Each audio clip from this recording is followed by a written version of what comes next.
ओम शांति। आज प्यारे मीठे बाबा की मुरली मंथन की डेट है 19 अक्टूबर 2024। तो बाबा कह रहे मीठे बच्चे सदा खुशी में रहो तो याद की यात्रा सहज हो जाएगी।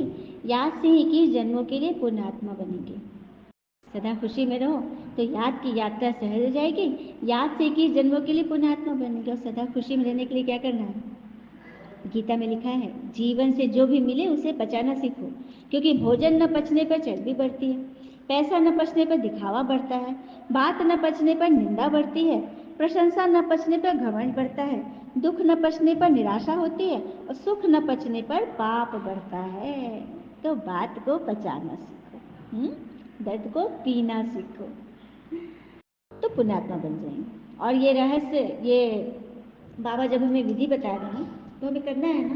बाबा आए ही उसी के लिए हमको कि हम कैसे जीवन में जो कुछ ही मिले उसे पचाना सीख जाए।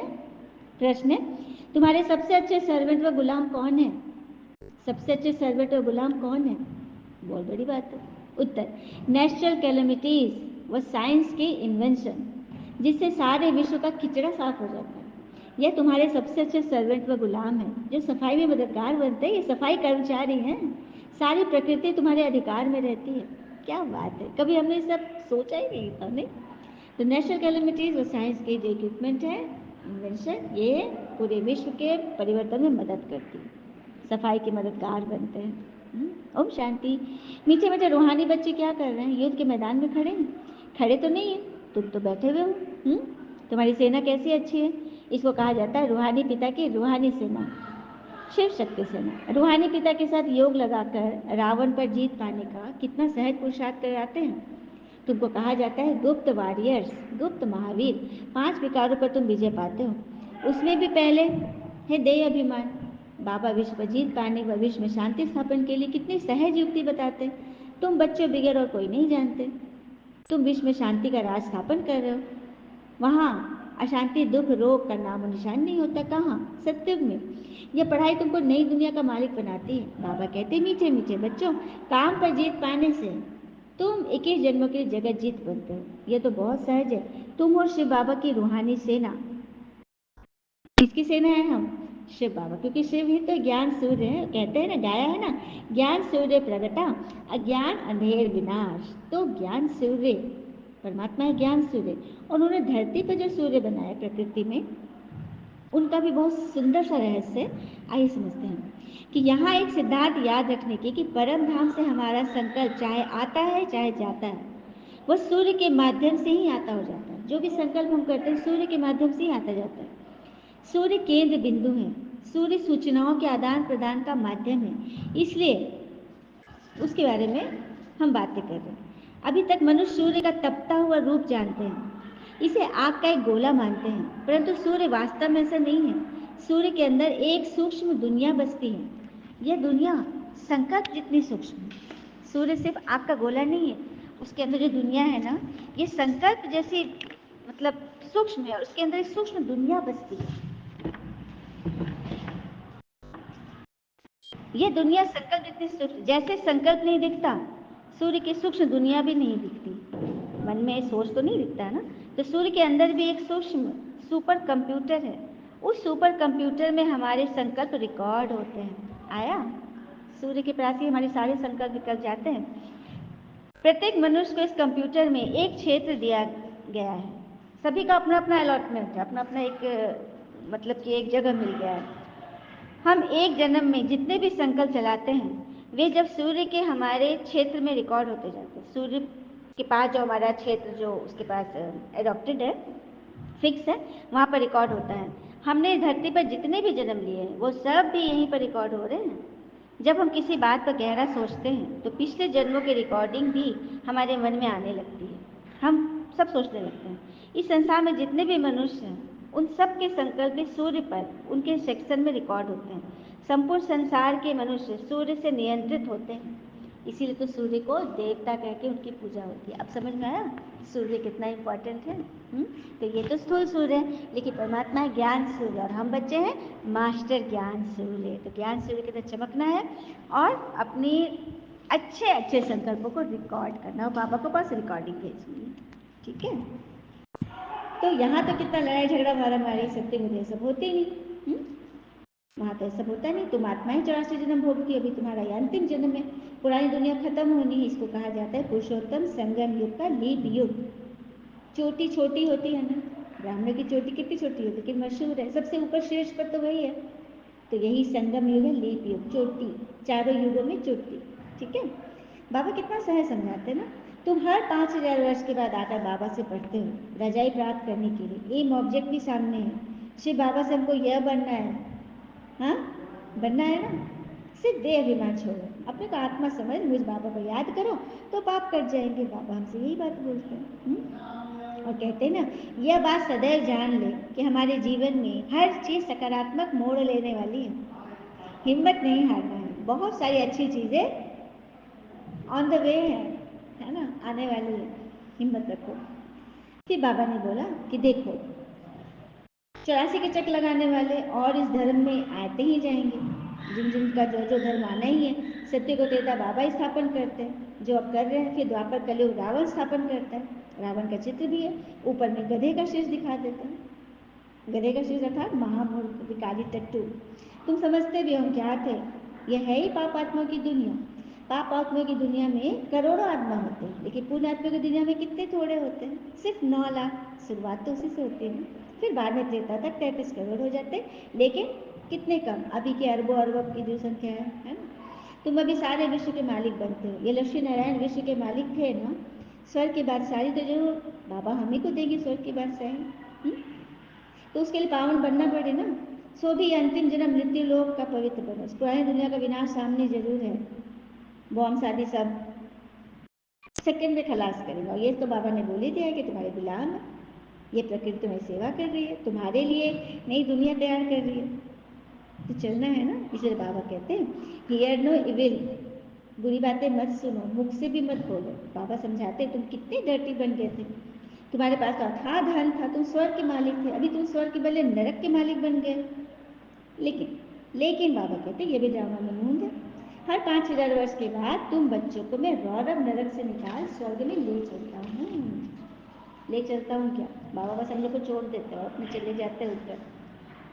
तो मेरी बात मानेंगे ना। विनाश तो जरूर होगा। इस योग बल से तुम्हारे जन्म जन्मांतर के पाप कटेंगे। बाकी जन्म जन्मांतर के पाप कटने में टाइम लगता है। बच्चे शुरू से आए हुए हैं, 10% भी योग नहीं लगता, इसलिए पाप कटते नहीं है। बहुत बच्चे शुरू 20 साल 30 साल के भी, लेकिन 10% में योग नहीं लगा तो पाप कैसे कटेंगे। और कई नए बच्चे हैं जो झट योगी बन जाते हैं, पाप काट लेते हैं, सब इस पर लग पड़ता है, ऐसे भी बच्चे। भारत ही स्वर्ग था, कृष्णपुरी था भी नरकवासी बना पड़ा है। तो तुम बच्चों को भी खुशी से विकारों को छोड़ना चाहिए। विष पीना फट से छोड़ना है। विष अर्थात कोई व्यसन, कोई बुरी आदत जो हमें फंसाती है। और पता है व्यसन करने वाला कभी भी सफल नहीं हो सकता, कभी भी सफल नहीं हो सकता। चाय पीना भी एक व्यसन है। कई आत्मा को सुने चाय नहीं मिल रहा सुबह तो उनकी नींद नहीं खुलती, उनके देह में ताकत नहीं आती, उनके सर पे दर्द पूरा चढ़ा रहता है। तो ये क्या है, गुलामी, चाय की गुलामी। चाय अंग्रेजों ने आदत लगा दी, मुफ्त की चाय पिलाते थे पहले ताकि सबको लगा दे आदत। ठीक है, उसके पहले हम भारतवासी काढ़ा पीते थे। अभी कोरोना काल में हम सब काढ़ा बना के पी रहे थे ना। तो मुझे तो लगा कि पुराना युग आने वाला है, लेकिन फिर से वही चलने लगा है ना। तो बस कोई व्यसन हमें नहीं। हाँ, शौक से हम शौकिया रूप से चाय पानी पी ले कभी जभी, लेकिन आदत में, ठीक है, आदत में, क्योंकि वो हमें अपना गुलाम बना लेगी। ठीक है, तो बस झट से सोचना है, छोड़ना है तो झट से छोड़ना है, झट से। झाटकू, हमारे यहाँ झाटकू बलि चढ़ती है। बलि चढ़ना है ना, किसी आदत को बलि चढ़ाना है तो झाटकू, रेत रेत के नहीं, आज करेंगे हो जाएगा, गेगे की भाषा नहीं चलती है। तो सबको समझाओ, स्वर्ग जाना है, सत्युग की रजाई चाहिए तो राजयोग से। यह पढ़ाई है ना, जैसे बैरिस्ट्री योग, सर्जन योग होता है ना।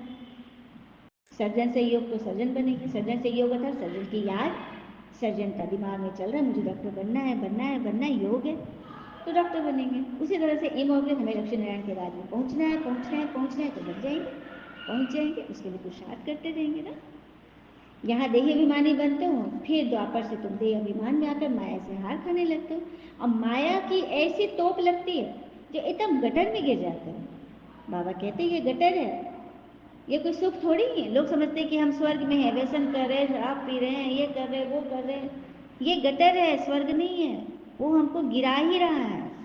और कहते हैं ना, जब ये पक्षी जीवित होता है तो वो चींटियों को खाता है, और जब पक्षी मर जाता है तो चींटियाँ उसे खा जाती है। एक पेड़ से लाखों माचिस के टुकड़े बनाए जा सकते हैं, लेकिन लाखों पेड़ों को जलाने के लिए केवल एक माचिस का ही उपयोग किया जाता है।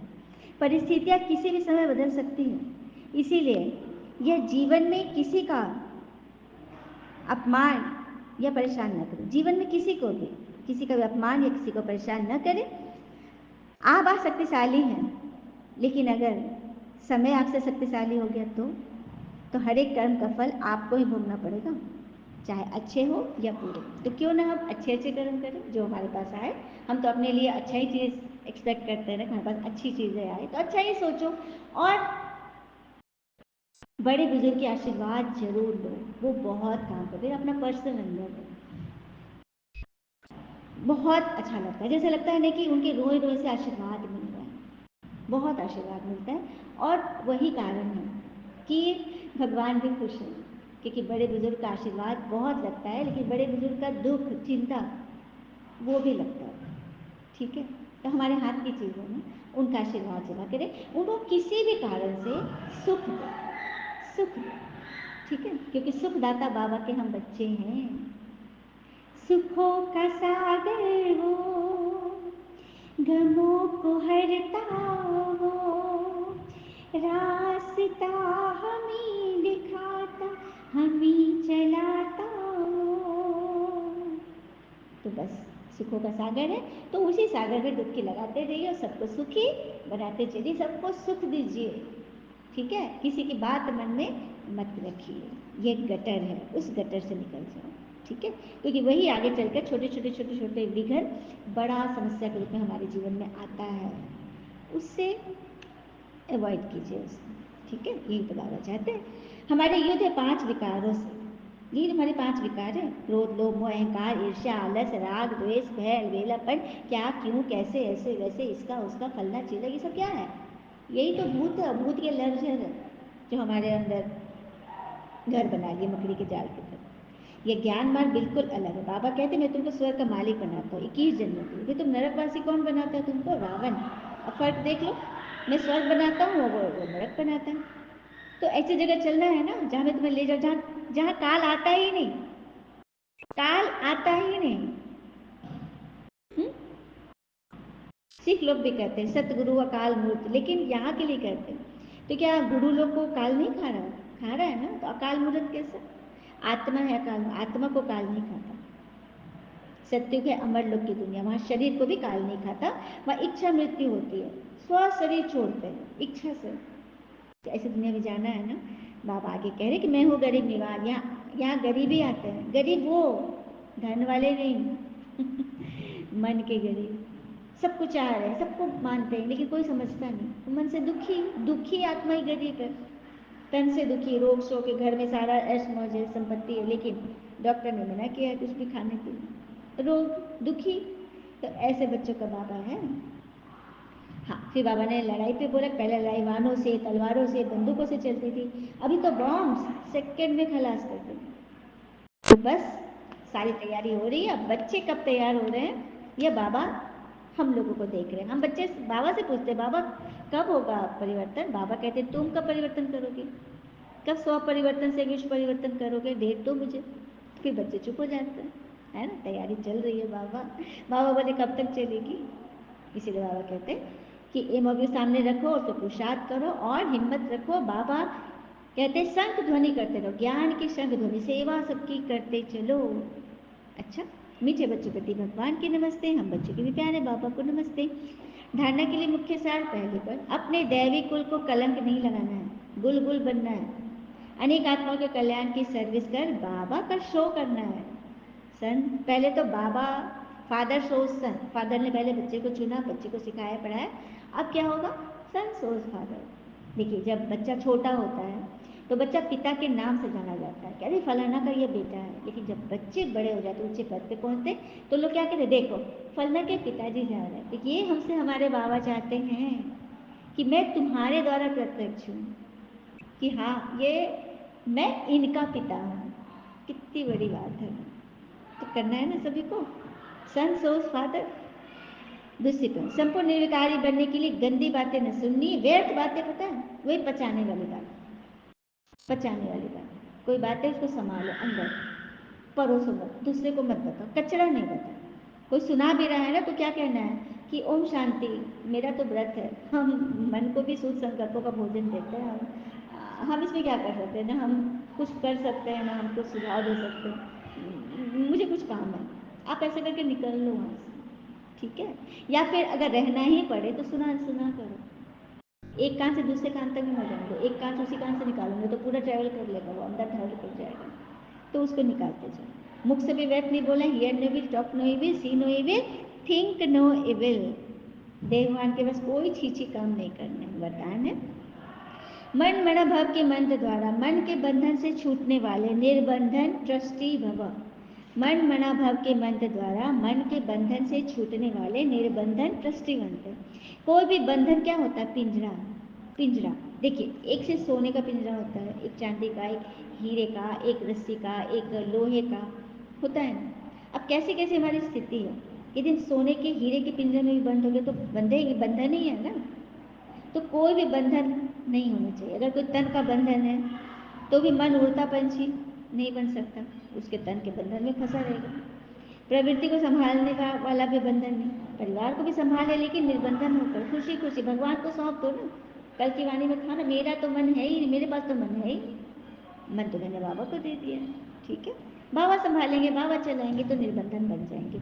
गृहस्थी समझेंगे तो बोझ हो जाएगा, और बोझ वाला कभी ऊपर नहीं उड़ सकता।